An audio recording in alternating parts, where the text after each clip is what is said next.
एक समय की बात है। एक बार एक भिखारी अपने जीवन से परेशान हो चुका था, क्योंकि उसे अपने जीवन को चलाने के लिए भीख मांगना पड़ता था। उसे हर एक चीज के लिए भीख मांगना पड़ता था। इसी बात को लेकर वो दुखी रहता और दिन भर यही सोचता कि उसके जीवन में बदलाव कैसे आएगा। ये सोचकर वो निराश हो जाता।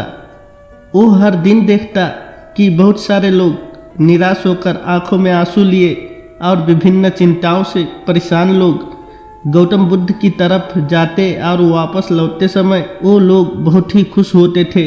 वो भिखारी ये नहीं समझ पा रहा था कि गौतम बुद्ध उनके साथ ऐसा क्या करते थे कि वो लोग बेहद खुश हो जाते थे। वापस लौटते हुए लोगों के हाथों में ना तो ढेर सारे पैसा होते, ना ही सोने चांदी, तो फिर ऐसा क्या होता था कि लोग बुद्ध के पास से लौटते वक्त इतना खुश होते थे।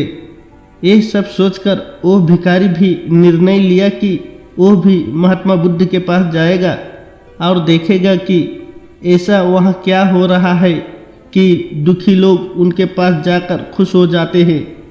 वो बुद्ध से मिलने के लिए उनके पास चल पड़ा। जहाँ बुद्ध मौजूद थे वहाँ बहुत लंबी कतार लगी हुई थी, तो वो भिखारी भी कतार में लग गया। कतार में लगकर वो अपनी बारी का इंतजार करने लगा। देखते ही देखते उसकी बारी आई और उसने गौतम बुद्ध से कहा, बुद्ध, मैं बहुत ही गरीब हूँ, मेरे पास कुछ भी नहीं है।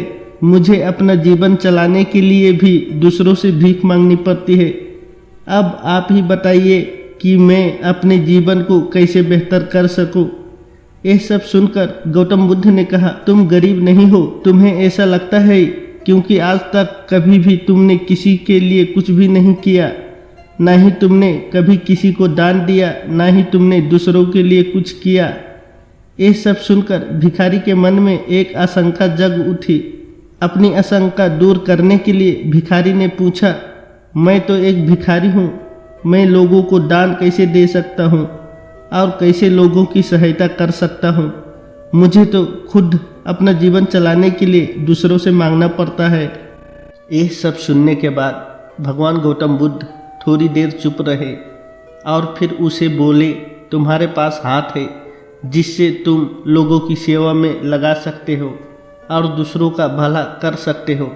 इसके अलावा तुम्हारे पास मुंह है जिससे तुम लोगों से अच्छी अच्छी बातें कर सकते हो और दूसरों का हौसला बढ़ा सकते हो। ये सब करके भी तुम दूसरों की सहायता कर सकते हो। जरूरी नहीं कि दान सिर्फ पैसों से किया जाए। हम चाहे तो हम शिक्षा का भी दान कर सकते हैं, चाहे तो अन्न का भी दान कर सकते हैं। ऊपर वाले ने अगर किसी को पूर्णात अच्छा शरीर दिया है तो वो गरीब नहीं है, वो बस दिमाग से गरीब है। उसे इस विचार से हटकर दूसरों की सेवा में लगाना चाहिए। बुद्ध की यह सब बातें सुन लेने के बाद वह भिखारी बहुत ही ज़्यादा खुश हो गया और उसका मन अब संतुष्ट था।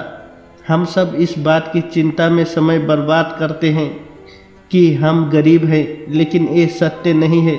सत्य तो ये है कि जब तक हमारा शरीर पूरी तरह से बेहतर है तो हम उसका उपयोग करके आगे बढ़ सकते हैं और खुद के जीवन को बेहतर बना सकते हैं। अगर कोई व्यक्ति सिर्फ अपने गरीबी पर ध्यान दे और उसे बदलने की कोशिश ना करे तो वो मूर्ख है।